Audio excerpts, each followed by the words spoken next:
Hello friends, this is Parvez and I welcome to all of you on my channel Global Studies Aspirants, and today as you can see on your computer screen friends, we're gonna talk about literary criticism in the Renaissance, and further we'll talk about its introduction and its stages. Fine. And friends, this topic is very important for those students who are preparing for UGC NET examination. So this is very important for UGC NET perspective. Okay, let's get into the first one slide over here. And first of all, let's talk about the main source of this literary criticism. Fine.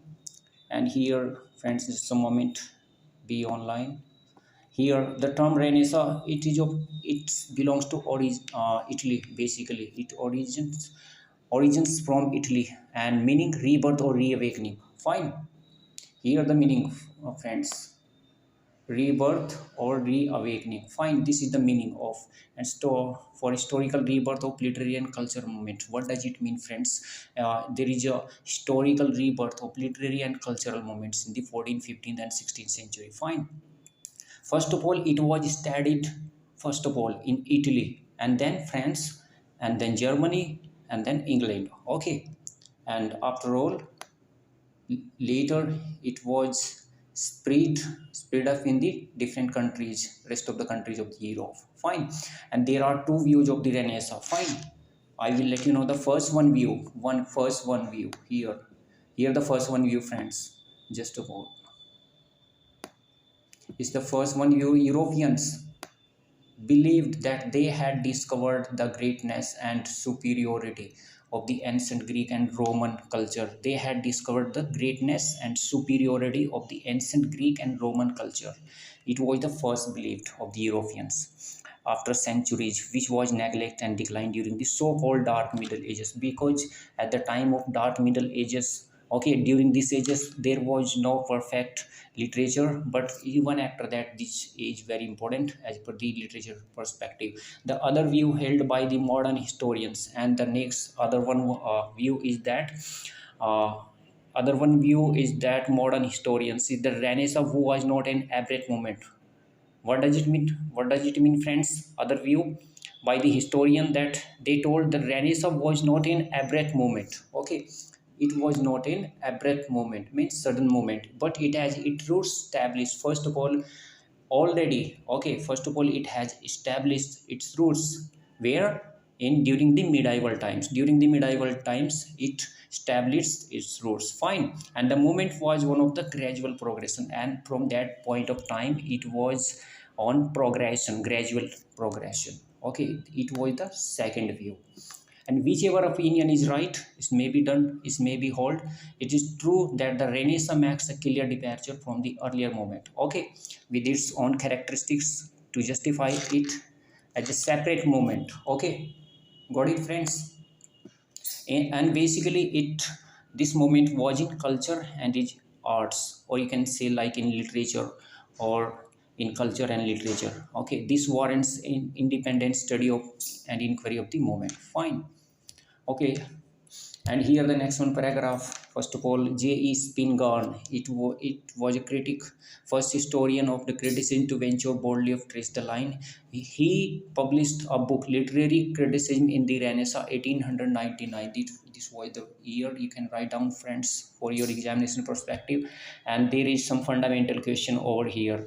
Okay, this book was written on the criticism, okay, literary criticism, and the writer was J.E. Spingarn. Okay, you can write down the name of this writer, J.E. Spingarn. Okay, and how did the Renaissance conception of poetry and the art of literature first develop in Italy? It is the complete history has been shown in this period, in this book, sorry, like poetry and the art of literature, how they developed. Okay, and the spread, then they spread to France before finally emerging in England. Okay, forming the basis of English criticism, and after that they developed English criticism.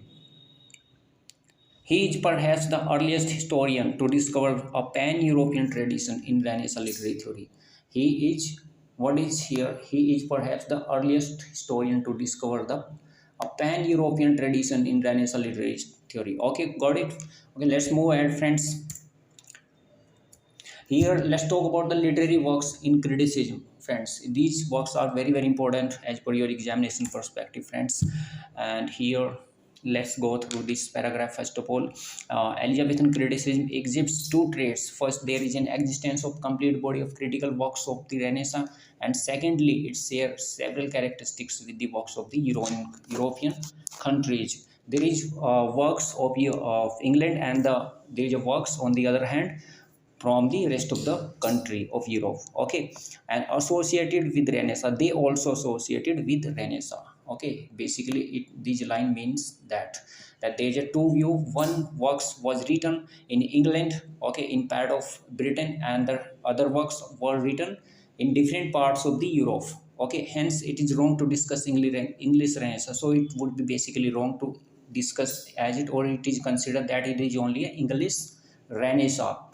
Fine. So you can't say that it was basically English Renaissance, because there is a lot of contribution, participation from other parts, other countries of the Europe as well. Okay, and so it may be an isolated phenomena without touching upon the neighboring countries of Europe. Okay, other if you do not touch, okay, the other neighboring countries contribution, that it would be a isolated phenomena. Fine. These line means like that. Okay, English Renaissance criticism exhibits a clear line of progression, falling into the following demarcated divisions. Fine. And now let's talk about the stages, friends. The first stages of rhetorical studies here. Thomas Wilson's Art of Rhetoric. It was published in 1553, and you can say, friends, probably the first work of criticism in English language. And then here the Roger Ascham. Friends, you can write down these works are very important as per your NET examination perspective. The first work is Thomas Wilson's Art of Rhetoric, that was published in 1553, and it is maybe a first work of English criticism in English language. And the second, Roger Ascham, Schoolmaster, 1568, a treatise and teacher totals total miscellany, 1559, and basically it was an anthology of songs. Fine. And sonnets. And then after that, the English came to learn that form and style were important consideration in literature and appreciation. Okay, it was during the period that English poetry was Italianized to a great extent. You can say that here they were copied from the Italy, Italian. Okay, Italian literature you can call it, right? And here now let's talk about the second phase. Was a period when attention was paid in what happened in second phase, friends. In second phase, the attention was paid to metrics and metrical patterns. Okay, fine. Like here, you can look at this work, friends. Art of English Poesy. It was written in 1589 by Richard Puttenham, right?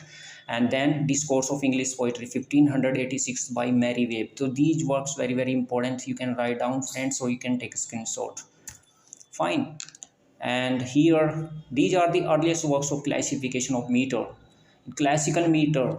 And here the meter and classical meters were told about. They have used the meter and classical meters in their works. Italian verse form came to be introduced in English. Okay, Italian verse came to be introduced into English. Okay, in English countries. This meant that the Italian prosodist, this means Italian prosodist means they are the writer who write the works like prosody, like humorous work or ridicule or satire type work, that is they are called like prosodists. Fine, became the right models for the English poets. And now let's talk about the third stage is here, the philosophical. In what happened in third stage, friends? In third stage is a philosophical criticism. Here we consider it that there is a philosophical term were used at a great extent. Okay, most prominent works of this period: Sir Philip Sidney's Apology for Poetry. This is very important works as per your UGC NET perspective. It was published in 1853, maybe written. Okay, and after that, Thomas Campaign's Art of English Poesy in 1602. Okay, Thomas Campaign's Art of English Poesy in 1602, and then Samuel Daniel's Defense of Rhyme 1605. Okay, let's go ahead. And here the paragraph: even as the title signifies these works in nature of defense. Fine, you can call these works are related to defense because the title itself says the complete history. Okay, complete story of this work against the attack of Puritans. Fine, they were the Puritans who used to attacks on the poetry, those these work against them, right? Were against them. And classist on versification. Fine, got it.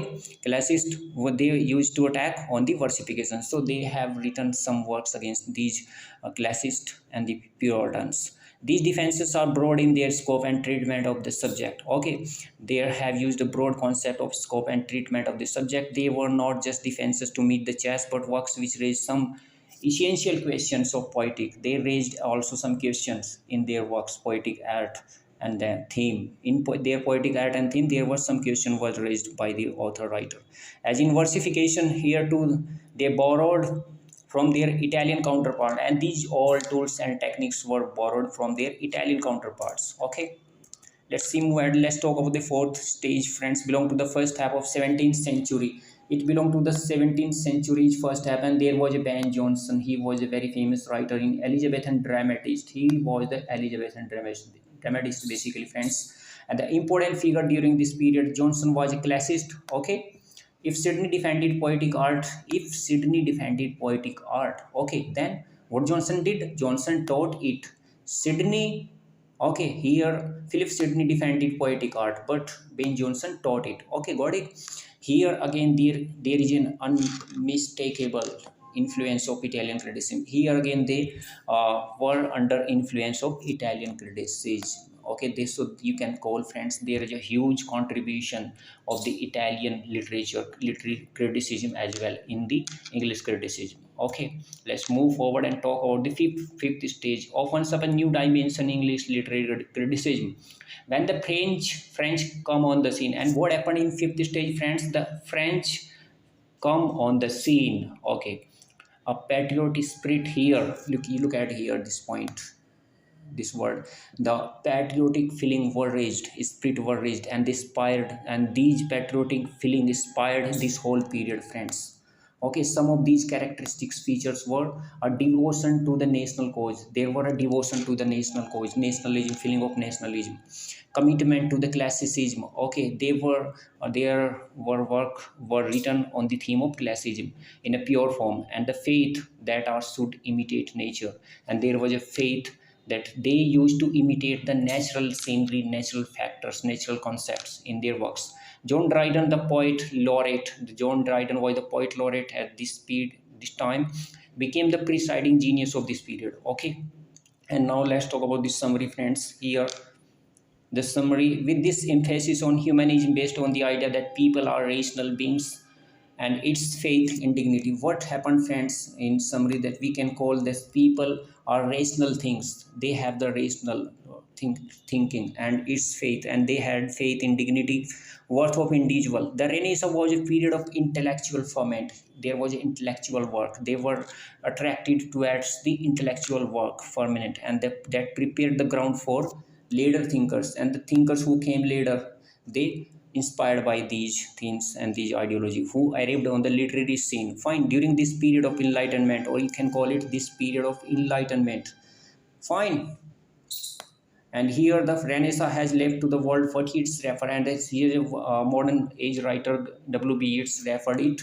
W.B. Yeats referred this period, friends, this in his point Selling to Byzantium. What he called it? He called a monuments. Okay, monuments of unaging intellect. What he called?